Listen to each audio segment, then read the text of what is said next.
I'll turn it over to our Fire Chief, Deacon Tittel.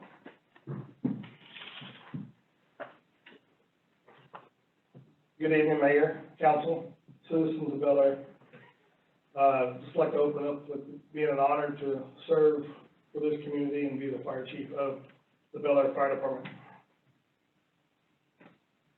The Bellaire Fire Department is committed to providing a sense of safety and well-being to the community.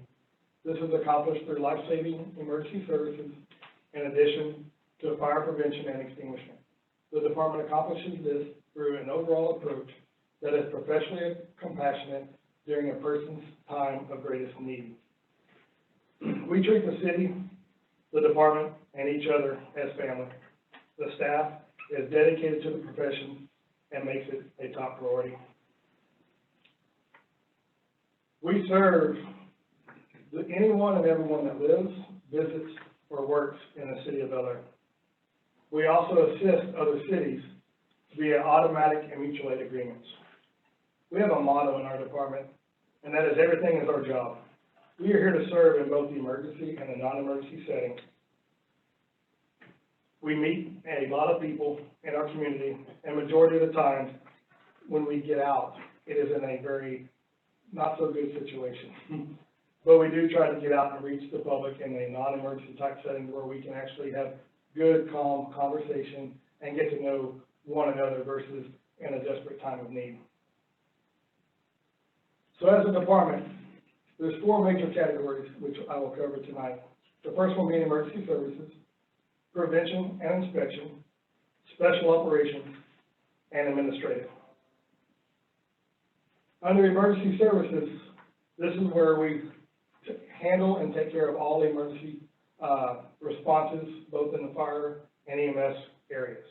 We run a lot of calls. About 85% of our responses are EMS, but then we do have a wide variety of fire responses as well.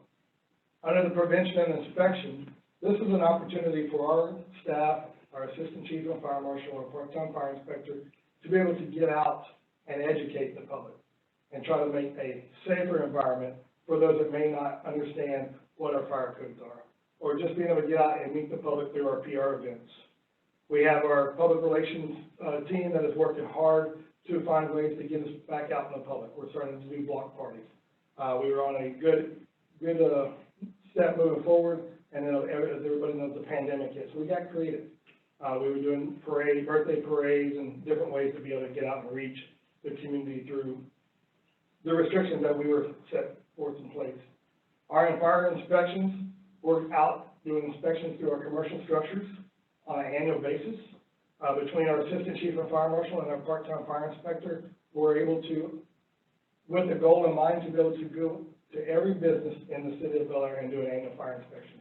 Sometimes it's easier said than done, but it's a great opportunity for us to be able to get out, educate the management, educate the property owners of ways that they can make their facilities not only safer for themselves, for their employees, but for the patrons that do come and visit those businesses. Our plans review is done by our assistant chief fire marshal, who is looking at all the structures, both from a residential side to a commercial side as well, and trying to make sure he instills all the code compliances that need to be in place before somebody does any type of construction or remodel, so that way their home or their business is safe during the construction time. Over the years, the fire department, we've grown, we've expanded to the specialized operations. We've put together a tactical medic team, a special response team, which is in conjunction with our police department. Our police department has an SRT team that goes in, whether they're doing felony warrants or whatnot, and we're able to place a medic on their side with them, so if they do get into a hostile situation and get into a situation where they need immediate medical attention, we have medics that are readily available and certified to be able to deploy those measures. Since Hurricane Harvey, we've implemented a swiftwater rescue team that has allowed us to put equipment in place. The best part about that team is we haven't had to utilize them, which is definitely a good thing, but in the event that they are needed, they're ready to go. We've also joined up with Bellaire PD, and we've added some drone operators. So we have our own drones, not as fancy as our police department's drones, but they still are effective. They do the job, and we have certified pilots that could allow us to utilize those in dangerous situations, we can fly them over house fires and see where maybe the origin of the fire is or where it's still hot.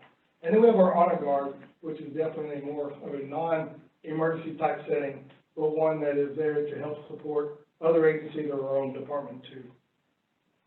We have our administrative section, which handles the day-to-day business side of things, but through our administrative, we're responsible for the emergency management coordination of the city and all the functions that are associated and goes along with that. What you see next here is going to be the organization chart for our department. As you see, you have myself at the top and Assistant Chief Moses below me. Together, we're a partner, we're a team, and we have a great staff that works below us. We have 3 shift commanders, we have 3 lieutenants, and then we have 16 firefighter paramedics, 14 firefighter paramedics and 1 firefighter EMT. Associated with that, we have our part-time staff with a total of 7 part-timers to give us a total of 25 FTEs for our department. We do have some volunteers. We are a combination department, and currently we have 7 volunteers that support us in a logistical means or other means that where we need. Our volunteers are great to us. They've been a very good supporting backbone to our department. They help us out in many different ways, and they're a great group of individuals that we're always seeking volunteers if there's any that are out there and interested. Our operating budget, as you can see, has been pretty consistent over the years from 2019 to 2020, including 2021. We, again, try to make sure every year that we're diligent and we are good stewards of the citizens' funds, dollars that they're paying for them through their taxes and their other revenues that do come in. We try to stay pretty consistent overall. When we have cost increases, we try to make sure we budget that accordingly with each session that we do and with each purchase that we make. We try to find the best purchase available. Through the performance indicators, we've really enjoyed these. We've really enjoyed being introduced to the ICNA performance indicators because this gives us really something to work towards. We've always looked at ourselves as a very premier department. We've always had high standards, and as a fire chief, I would put our staff up against any staff nationwide. Now, how we would do, I would hope we do the best, but this right here gives us an idea of how we are doing as a department. Internal, we've got to start internal before we truly start comparing ourselves to outside agencies and even nationwide.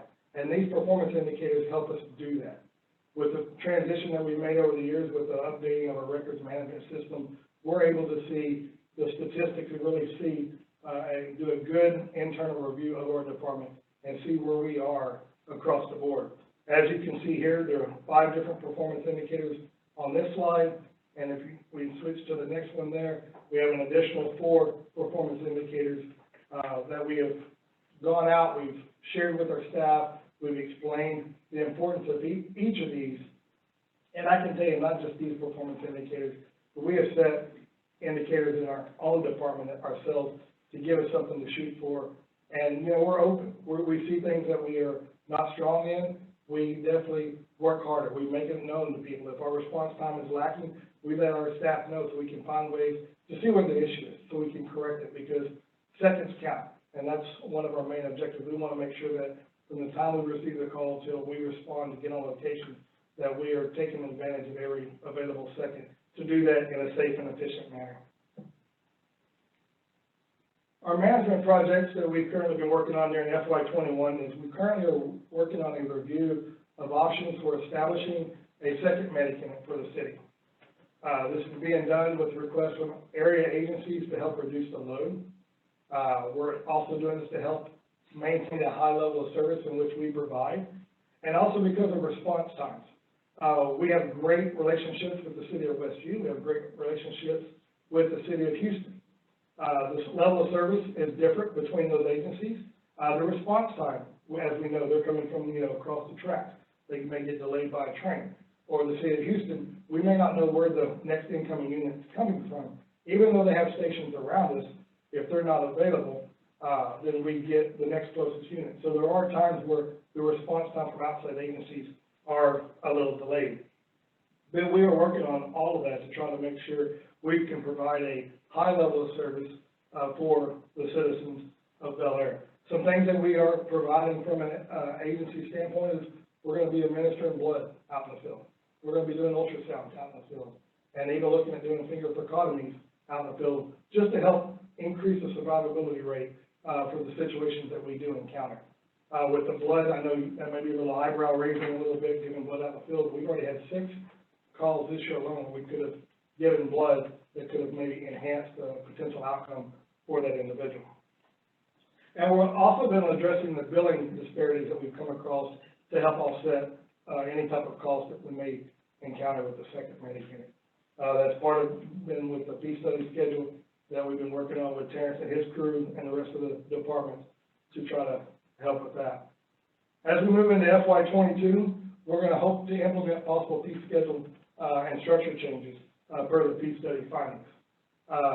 Currently, how we charge to non-residents in comparison to how we charge to residents, and then also the use of collection services. Because right now there's one option that we do not use that the city and the fire department has never used, and we want to really look at that and see if there's ways that we can help recoup a lot of the expense that we're not getting back through our billing. Another consideration is the option for more efficient use of our resources. Hiring firefighter paramedics has become very difficult at times. We've been very fortunate that when we do have a vacancy, that we're able to find great and outstanding firefighter paramedics to fill those roles. But the numbers are getting smaller and smaller to those agents, to those individuals. So we're looking at maybe hiring straight paramedics to help fill any vacancy that we may have, and then later on down the road, be able to take those paramedics and send them to fire school and get them certified as a firefighter paramedic. Because the passing rate right now in the state of Texas is higher to become a firefighter than it actually is to become a paramedic. But there's a lot of paramedics out there that didn't necessarily want to do both roles at the present time. So we're definitely looking at that. And in closing, some points to ponder that I'd like to discuss with you is obviously some significant challenges and issues as a department that we've been facing for quite some time, and we figure we'll continue to face, is staffing concerns. Anytime we do any look at additional units, additional staffing, or even just having the opportunity of having a vacancy, we're going to struggle with the staffing concerns. We're trying to be proactive to the best of our ability and get ahead of it before we have any of those types of vacancies. So management focuses and attention over the next 2 years is with our increase in call volume, we're going to be studying that to figure out exactly where all this extra call volume is coming from. How can we stay ahead of that to the best of our ability with the resources that we have, or what plans do we need to put in place to, again, stay ahead of it? As we know, the changes in development patterns within the city, there's a lot of potential for commercial development. Well, with commercial development comes an increase in citizens, increase in call volume associated with it. So we were trying to stay in tune with what's going on with the city so we can, again, stay ahead of things. Through our succession planning within the department, we strive on making sure that all of our staff have the right resources and tools that they need for their next step in their career. We know that we're going to have some retirements coming up within the next couple of years in our department. Our Assistant Chief Fire Marshal has put in 42 dedicated years, and he's got many more to go, I hope. I know, but you just never know. We've got several individuals that have, 30 plus years. So we know we're going to have some retirements coming up in the near future. But we want to be prepared. We want our staff to be prepared and have the tools that they need to be able to take that next step in their career. But along with that comes promotions. We've got to make sure that our staff is ready to, again, fill those roles and fill those vacancies. And currently, as we stand, I feel like we have the individuals internally that we need to fill any retirement and any promotion that is made available. Along with that is recruitment and retention. With any type of retirement or promotion, we do have a vacancy. So part of our goal through our recruitment and retention team is to assist in the 75th percentile review, to see what information can be contributed through our area, through our department, that can help with that, to help maintain the individuals and the staff that we do have. I'm not saying we have individuals that are ready and looking to go elsewhere, but it's important not only do we recruit, but it's important to keep the individuals that you have. And then the use of unfunded positions, knowing that we might have some retirement or potential vacancies down the road, being able to explore those options and being able to keep from minimizing any type of gaps made possible. And last, continue to review our fire and EMS building to make sure we are doing what needs to be done each and every single time through our billing agencies that we utilize. So that way, we're able to, again, recoup funds that, maybe have been left out on the table, maybe because of how our approach is. So we're going to continue to look at that, and we're always open for, discussion, questions, or anything of that nature in that area too. So with that, I just want to thank y'all for your time this evening, and if you have any questions, I'm here to answer. Thank you, Chief. In that regard, council, any questions or feedback for Chief Tittel?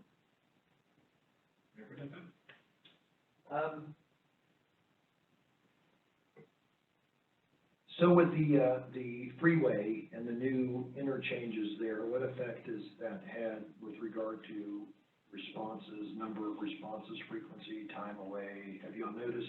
I would think you'd notice a big difference. It's been a challenge. A lot of it goes back to the type of information that the caller gives us as far as the location of the accident. It's definitely been a challenge. Anything that happens southbound, whether we have to go to Westheimer and turn around because it's on the true main lane, or whether we have to come up to Chimney Rock to get on 59 to go 610 southbound because of the new entrance ramp. So that part's been a little bit of a challenge as far as our response time. But I mean, we're still adapting pretty good to it. But again, a lot of it has to do with the information based upon the caller and the information that they provide to the exact location. What about the number of times you have to go out there? I haven't really noticed from a fire department standpoint an increase since the new construction, but I know it's still relatively early. And I'm sure it's a matter of time, because I know just driving it, if you don't pay attention with the new changes, you can take the wrong end. Yeah, no, that part, yeah, that's interesting that you, your response included that, but I hadn't really thought about that, but that makes sense. I'm just thinking, from what I recall, there was a wreck there pretty much every day, and I drive there a lot, so I haven't seen that, so that's why I was wondering. I can go back and look and just provide that information. I'm just curious. In terms of the 75 percentile, you had that on there. Are we still with regard to our structure and the concepts of retention and what have you? How are we still? Is that where we are, or where are we now? I know we made an effort to do that. The short answer is we don't know, but we're looking to find out. And we didn't actually take on the, say, the expense or the burden of a full compensation review. What we're doing is we're getting the information that's been gathered around the area and looking at that information for a review of where we are. So, for example, if, if Westview, for example, did a compensation survey, and we look at their responses from the different entities that they received, we're kind of borrowing the data to kind of piecemeal an analysis to see where we are. And so the interesting thing about public safety, not only did we kind of establish that that level way back when, but their market is a little bit different than ours.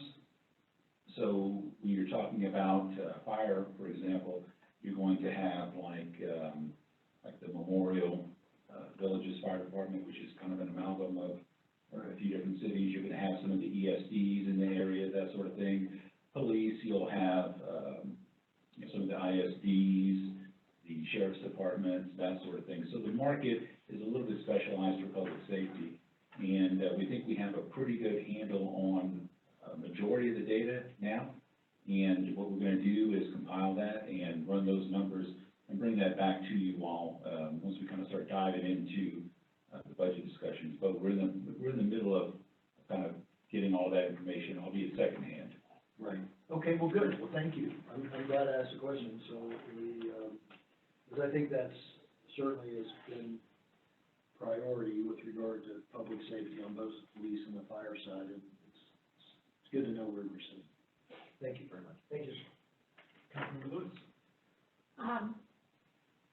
So I might have missed this if it went by in a hurry, but does our fire department do our own commercial fire inspections, or is that contracted out? No, ma'am, we do our own. We do our own, Yes, yes. ma'am. Thank you. Yes, ma'am. And Okay.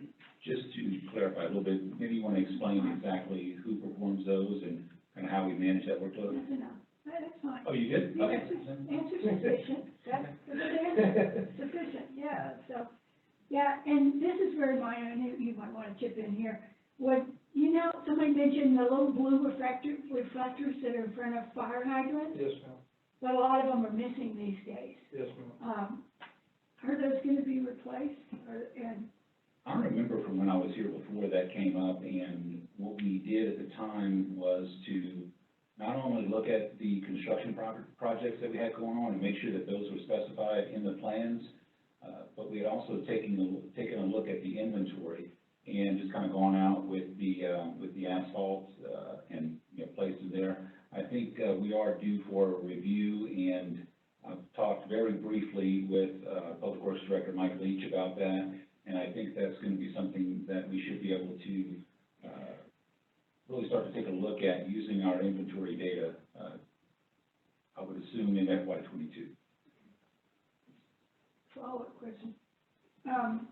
We have a fire hydrant in our neighborhood that's been broken for probably over a month, wrapped in plastic and all.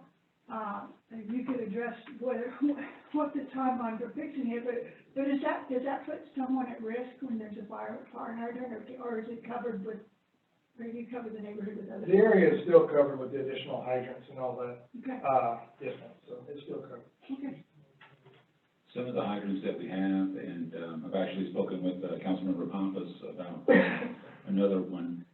They're really old, and they actually, when they break, they require the manufacturing of new parts.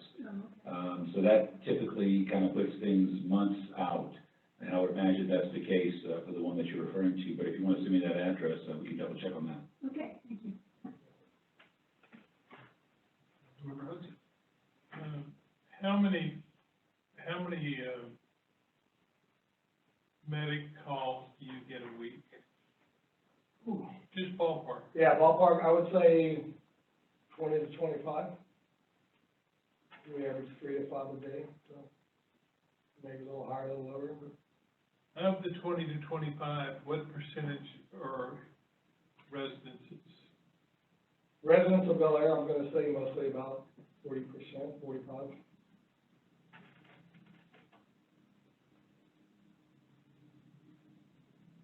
How many fires have you had in the city of Bellaire, residential fires in the last 6 months? To this day, Pardon? 0. Have we had any commercial fires in the last 6 months? No, sir, not this year. Thank you. Yes, sir, thank you. Anything further, Council for Chief Deacon? Thank you, Your Honor. A couple quick questions if we go, and really that we don't have to go back to it, but I'm looking at the, department, staffing. Yes, So, as I appreciate it, and just tell me if I'm wrong. So if I, at any given time, and I just want to kind of get a basic understanding, at any given time, there's going to be a shift commander, lieutenant, and 4 firefighters and or paramedics on staff. That's correct, yes, sir. That's our minimum staffing every day.